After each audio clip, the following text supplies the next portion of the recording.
We have multiple solar storms launched toward Earth that are on their way, and a whopper of a solar storm was just launched on the sun's far side. Those stories and more in the news this week.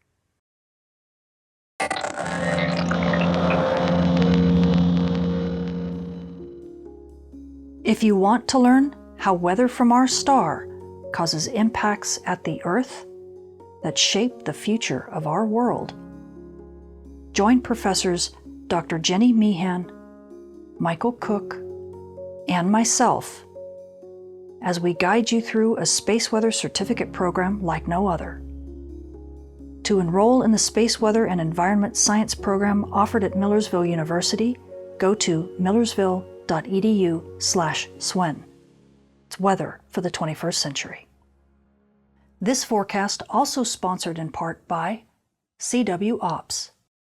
Space weather this week has gotten really exciting. Now, we haven't had a lot of big solar flares, but we've had so many solar storms launch, I can hardly keep track of them all. As we take a look at the Earth-facing disk, here in the west, right around the 10th, beginning into the 11th, whoosh, you can see a big filament eruption that launches westward, but it has a slight Earth-directed component, and then about a day later, whoosh, there's another filament that erupts, and it goes southward of Earth, but also has a slightly Earth-directed component. Then advance another day, and you can see we've got a big filament eruption, whoosh, that goes to the east of Earth, but this one also might graze Earth just a little bit to the east, along with a big prominence eruption that launches a solar storm way off to the east that's not going to hit us. And then we have another eruption that launches a filament north of Earth. My goodness, we've got a lot of solar storms that are either on their way to Earth or going to graze Earth one direction or another, and we'll talk more about that in a minute. But believe it or not, there's one big eruption that we haven't seen, and that is a massive solar storm that was launched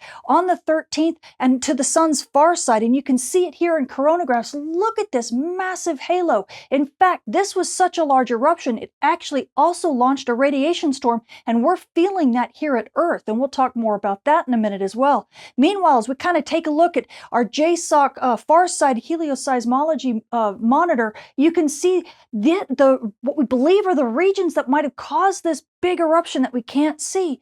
This region 3234 and possibly region 3236. These were big flare players back from about 2 weeks ago, and it looks like they're causing havoc on the sun's far side, so we're going to be watching them quite closely as they return, because we may have big flares back on the menu and possibly big solar storms too. Switching to our M-flare threat meter, as we take a look at the X-ray flux, we can actually see that over the past week it's kind of calmed down just a bit. We don't have any real big flares on the menu. In fact, the X-ray flux has actually dropped a little bit below the seafloor, and that means by proxy the solar flux has also dropped a little bit. We're sitting in the 140s to 150s right now, and that's going to continue easily over the next few days. This is good news for amateur radio operators and GPS users. Our risk for radio blackouts right now is really low. We're only sitting at about 5% for an R1 level radio blackout, but this is not going to last for very long. So enjoy the decent propagation and the lower noise on the Earth's day side, because this is going to change, especially when those big regions, old region 3234 and 3236, rotate back into Earth view in about 4 days. Expect that the solar flux to rise, as well as the X-ray flux and the noise on the radio bands. Now, taking a closer look at that radiation storm, you can see back on the 13th, you can watch those radiation storm levels begin to rise. And this was due to that big far-sided solar storm that was launched. Believe it or not, the radiation storm made it all the way around the sun and was being seen at Earth. In fact, over the last 24 hours, we've actually been kind of hovering around that S1 threshold, which is the lowest threshold for radiation storms. So it's not a really intense radiation storm, but nonetheless, it's still hanging in there. And this means that if you're dealing with high latitudes, if you're dealing with radio communications or GPS reception, you're going to be impacted easily over this next day. And this also means that any pilots, please, whether you're a drone pilot or commercial pilots, please be aware, pay attention to those ICAO advisories, because they're out right now. They'll help kind of guide you through this storm and how long it's going to last. And if you're you're a frequent flyer, especially if you're a high-risk passenger, just understand that over the next 24 hours or so, you are getting an elevated dose of radiation. So just plan that put that into your flight plans and expect things to get better over the next day, and probably within the next couple days, things will be back to normal. Now, switching to our solar storm conditions, over the past week, we've actually had a little bit of activity. We did have a pocket of fast solar wind from a big coronal hole that had rotated through the Earth strike zone, and it gave us some decent active conditions over, the 5th and the 6th, and maybe even bumped us a little bit to storm levels before things began to settle down. Since then, we've been kind of sitting at unsettled conditions. We did get a little bit of a bump up again right around the 9th to get a little bit of aurora, especially at high latitudes. But for the most part, we've been kind of sitting between unsettled conditions and even quiet conditions, but these are not going to last because we do have those Earth-directed solar storms that could easily bump us back up to storm levels.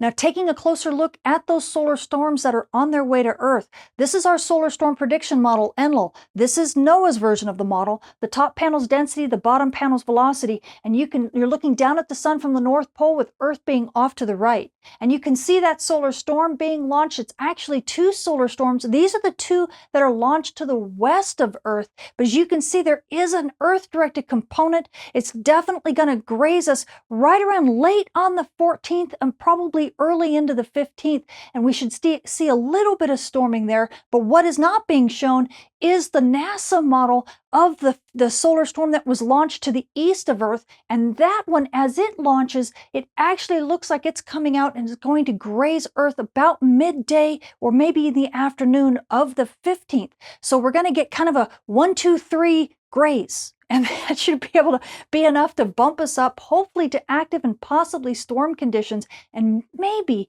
bring some aurora down to mid-latitudes if the storm is intense enough and if it lasts long enough. So we're going to keep our fingers crossed, and aurora photographers, if you're at high latitudes, you could definitely get a show. If you're at mid-latitudes, well, we're going to cross our fingers and hope that it's going to be a good one. So what else does our sun have in store for us this week? Well, this is stereo A. It's our partially farsided monitor. You can see here's Earth, here's the sun, and here's stereo A staring at the sun just a tiny bit from the side. And as we take a look at stereo A's view, you can see region 3245 begin to eke its way off to the west limb in stereo's view. And you can watch a few of the big solar storm eruptions that have been Earth directed. But if you look past that and look to the east limb in stereo's view, and you can actually see a bit of glow. In fact, you can see a few loops beginning to form just out of view in stereo. So what this shows us is that we've definitely got some new regions that are going to be rotating into Earth view, but it's going to take probably 4 days or more before that happens. And in between, we really don't have a lot in the way of big flare players. So what this means is you get a little bit of a respite from the big solar flares, but just beyond stereo's view are a couple big players. Remember, region 3234 and 3236.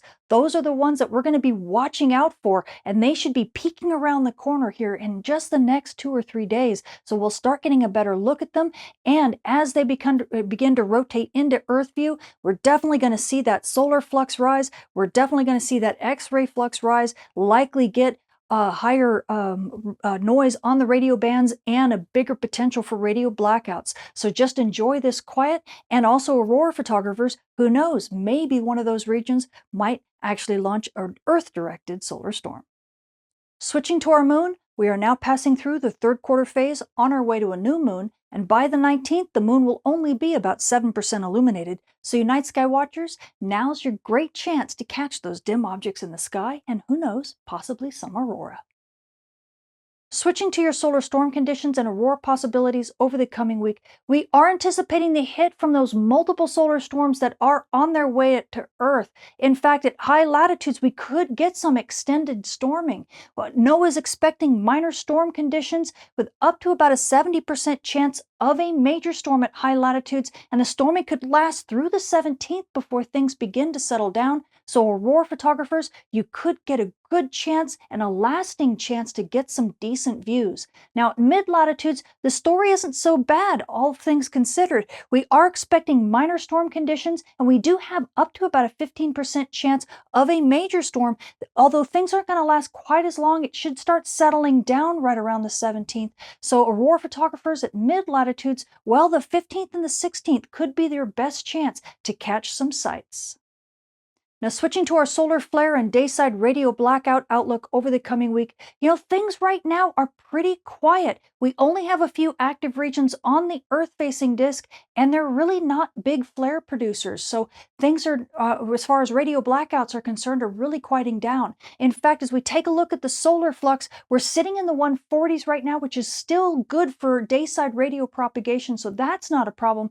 And you can see that we are going to be ramping up in solar flux over the next week, up to about 155, possibly higher than that, as those regions that we're expecting to rotate back into view, region 32, 34, and 36, as those rotate back into view, these numbers will definitely climb. But at the moment, we are looking at only about a 5% chance of radio blackouts on Earth's dayside, which once again, we could ramp up to a moderate noise level right around by Saturday. Maybe we can get up to about a 30% chance of these R1 to R2 level radio blackouts. But all things considered, we have very low chance for X-class flares. Again, that could ramp up as we get through the end of the week and those new regions rotate into view. But take advantage of this. If you're a GPS user on Earth's day side near dawn and dusk, things should look pretty good for you. And if you're an amateur radio operator, enjoy the quiet on the bands right now because it's not going to last.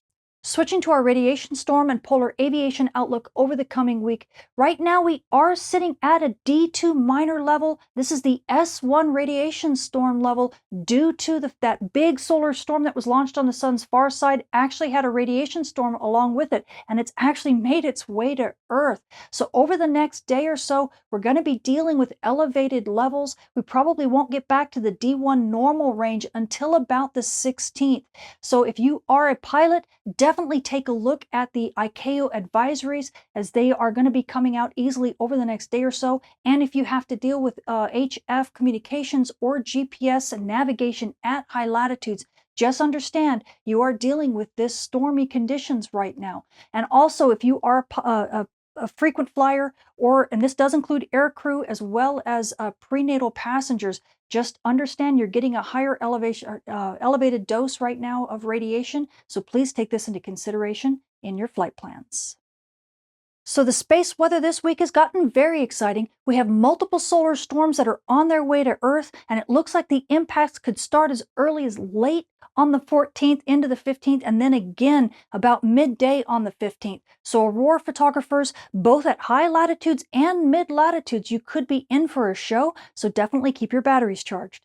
Now, amateur radio operators and GPS users, well, right now, we don't have a lot of risk for radio blackouts, and that's easily going to last over the next maybe 3 or 4 days before those big regions on the sun's far side begin to rotate into view. So enjoy decent radio propagation on Earth's day side with some low noise, unless, of course, you're sitting at high latitudes, because right now we have that S1 radiation storm, and that could cause havoc for HF comms and GPS reception if you're at high latitudes. So definitely understand you're going to be dealing with that over the next day or so. And also pilots, please make sure you pay attention to those ICAO advisories, because they'll let you know when that radiation storm is going to die down, which should be over the next couple days, and then things will finally get back to normal. I'm Tamitha Skov, the Space Weather Woman. Thank you for watching.